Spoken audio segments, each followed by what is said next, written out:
కేసీఆర్ గారికి తిండి ధ్యాస ఉండదు, డబ్బు ధ్యాస ఉండదు. ఉండేది ఒకటే, కేవలం తెలంగాణ ధ్యాస. నేను దాదాపుగా 2006 నుండి యాక్టివ్గా పాలిటిక్స్లో నేను కూడా పాల్గొంటూ వస్తున్నాను. తెలంగాణ ఉద్యమంలో పాల్గొన్నాను. అప్పటి నుంచి ఇప్పటి వరకు కూడా నేను చూస్తున్నా, ఎప్పుడు కూడా కేసీఆర్ గారు తెలంగాణ విషయం తప్పితే, ప్రజల విషయం తప్పితే పర్సనల్ విషయాలు మాట్లాడే టైము 0.1% కూడా ఉండదు. అటువంటి ఒక మహానేత మీద, అటువంటి ఒక మహానాయకుడి మీద ఇన్ని అబాండాలు వేస్తూ, దాన్ని రోజుకొక రీతిగా చెప్పుకుంటూ, మాట్లాడితే చాలు కేసీఆర్ అవినీతి చేసిండు, మాట్లాడితే చాలు కేసీఆర్ ఏదో 1,00,000 కోట్లు దోసుకున్నాడు, నిజాం కన్నా రిచ్ అవ్వాలనుకున్నాడట. డెఫినెట్గా నిజాం బాటలోనే నడుస్తాం. నిజాం కట్టిన ఉస్మాన్ సాగర్లోనే కదా ఇవాళకి కూడా హైదరాబాద్ ప్రజలు నీళ్ళు తాగుతున్నది. ఆ నిజాం ఆదర్శం, ఆ నిజాం స్ఫూర్తి అని కేసీఆర్ గారు చాలా సందర్భాలలో చెప్పారు. ఇవాళ కాళేశ్వరం కడితే నేను చెప్తున్నా గ్యారంటీగా ఇంకా 200 సంవత్సరాల తర్వాత కూడా తెలంగాణ బిడ్డలు కేసీఆర్ గారిని తలుచుకుంటారు. అటువంటి గొప్ప ప్రాజెక్టు కాళేశ్వరం ప్రాజెక్టు.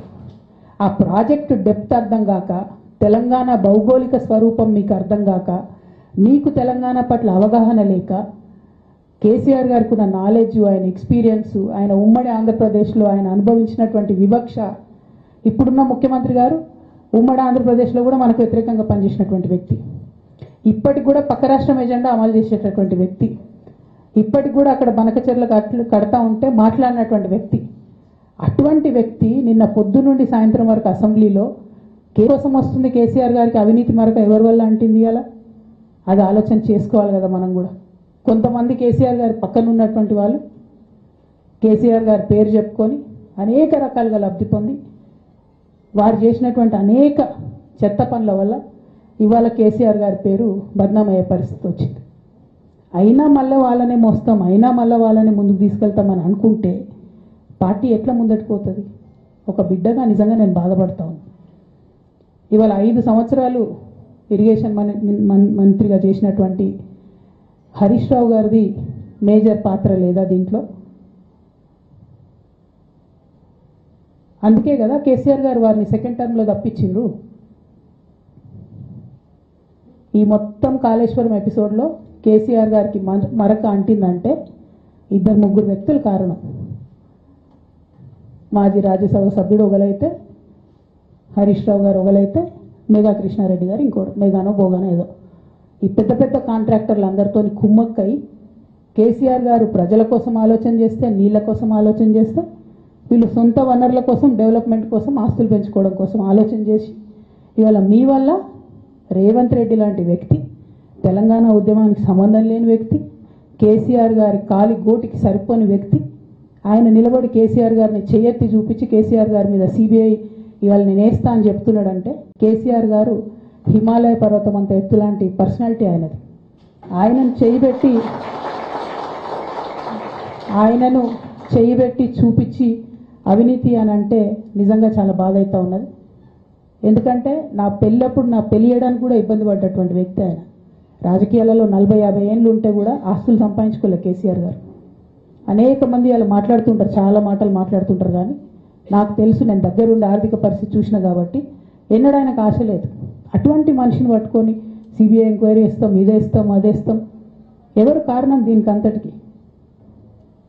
ఈ చేతగాని కాంగ్రెస్ ప్రభుత్వం మీ ఏసీబీ వాళ్ళు పోయి కాళేశ్వరంలో పనిచేసిన 3 ఇంజనీర్లను పట్టుకుంటే, ఒక్కొక్క ఇంజనీర్ దగ్గర 100 కోట్ల ఆస్తులు వెళ్తే మీకు ఎందుకు ఎంక్వైరీ చేసే దమ్ము లేదు? వాళ్ళు వెనకాల ఎవరున్నారో ఎందుకు ఎంక్వైరీ చేస్తలేరు? ఖచ్చితంగా నేను ఇవాళ చెప్తా ఉన్నా, హరీష్ రావు గారు వెనుక, సంతోష్ రావు గారు వెనుక రేవంత్ రెడ్డి గారు ఉన్నారు. వాళ్ళని ఖచ్చితంగా కాపాడతారు అన్ని విషయాలను. వాళ్ళని ఏమనరు, వాళ్ళ గురించి ఏం మాట్లాడరు. బాణం ఎంతసేపు కేసీఆర్ గారి మీద ఉంటుంది. దేవుడు లాంటి మా నాన్నను ఇవాళ సిబిఐ ఎంక్వైరీ చేసిండ్రంటే కడుపు రగులుకపోతా ఉంది ఒక బిడ్డగా. అందుకే చెప్తున్నా, ఇన్ని రోజులు చెప్పలే. ఆ మధ్యలో పోయినసారి నా కొడుకు గ్రాడ్యుయేట్ అయినప్పుడు వచ్చినప్పుడు నేను మా నాన్నకు రాసుకున్న లెటర్ లీక్ చేస్తే కూడా ఆ 70, 80, 90 రోజుల నాకు నరకం చూపిస్తున్నారు. ప్రతిరోజు సోషల్ మీడియాలో ఇష్టం వచ్చినట్టు రాపిస్తున్నారు. ఎప్పుడు వీళ్ళ పేర్లు తీసుకోవాలి, ఇష్టం వచ్చినట్టు ప్రెస్ వాళ్ళకు మాట్లాడుతూ చాలా విషయాలు చెప్తున్నారు. ఎప్పుడు వాళ్ళ పేర్లు తీసుకోవాలి. ఇవాళ తీసుకుంటున్నా, ఎందుకంటే విషయం నాది కాదు, ఇది తెలంగాణ పరువు ప్రతిష్టకు సంబంధించిన విషయం. ఇలా దేశంలో ఏ మూలకు పోయినా ఎక్కడికి పోయినా కేసీఆర్ అంటే ఒక మహానాయకుడు, త్యాగం చేసిన నాయకుడు అని చెప్పి మాట్లాడతారు. రేపటి నుంచి ఏం మాట్లాడతారు? సిబిఐ ఎంక్వైరీ వస్తే ఏం మాట్లాడతారు? కేసీఆర్ అంటే సిబిఐ కేసు అంటారు. మా నాన్న పరువు పోతే నాకా బాధ, మీకా? మీకు పైసలు కావాలి కదా, మీకు పేరుతోనేం పని?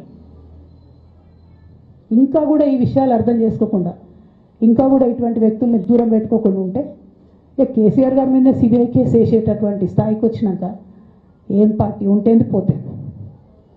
బీఆర్ఎస్ పార్టీ నాయకులు నన్ను తిట్టుకున్నా సరే, లోకల్ బాడీ ఎన్నికలలో నాకు నష్టం జరుగుతుంది అనుకున్నా సరే, మా నాన్న మీద సిబిఐ ఎంక్వైరీ పడ్డాక ఏముంది, తొక్కల ఎలక్షన్ ఒకటి గెలుస్తారు, ఒకటి ఓడిపోతారు.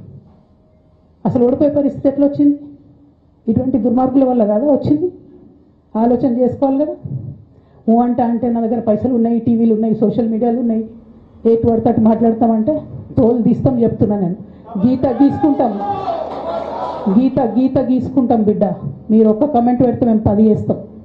ఏది పడితే అది మాట్లాడచ్చు సోషల్ మీడియాలో అనుకుంటూ చూసుకుంటూ ఊరుకుంటున్నా. పెద్ద సార్ దగ్గరికి వచ్చినాక ఇక కాంప్రమైజ్ అయ్యేది ఏం లేదు. ఘోష్ కమిషన్ వేసిన రోజే నేను చెప్పిన, ఎందుకు రియాక్ట్ కాలేదు పార్టీ అని అడిగిన ఆ రోజునే. నిన్న సిబిఐ ఎంక్వైరీ వేస్తున్నా అని రేవంత్ రెడ్డి గారు అసెంబ్లీలో చెప్తే తెలంగాణ బంద్ ఖాళీ వద్దా, బగ్గుమనొద్దా తెలంగాణ? ఎట్లా మాట్లాడతారు? నిజంగానే మనిషి అవినీతి అయితే, నిజంగానే మనిషి డబ్బులు తినోడైతే వేరు మాట. ఆయనకు తిండి మీద కూడా ధ్యాస ఉండదు బాబు. తెలంగాణ అదే పిచ్చి. అట్లాంటి మనిషిని పట్టుకొని ఇవాళ ఏది పడితే అది మాట్లాడితే కూడా రియాక్ట్ కాకపోవడం చాలా దారుణం, చాలా దారుణం. నేను దీన్ని తీవ్రంగా ఖండిస్తున్నా. At the same time Congress government PC Ghosh commission వేసిండ్రు. రెండేళ్ల నుంచి టైంపాస్ చేస్తారు. ఆ కమిషన్ రిపోర్ట్ వచ్చింది. ఆ రిపోర్ట్ నిన్న అసెంబ్లీలో పెట్టిండ్రు. ఇంకా దానికి ఏమిట్లకేం లేదు, దాంట్లోకి ఏం చర్యలు తీసుకుంటారో చెప్పారు, ఏం చేస్తారో చెప్పారు. తక్కువ సిబిఐకి ఇచ్చేస్తారు.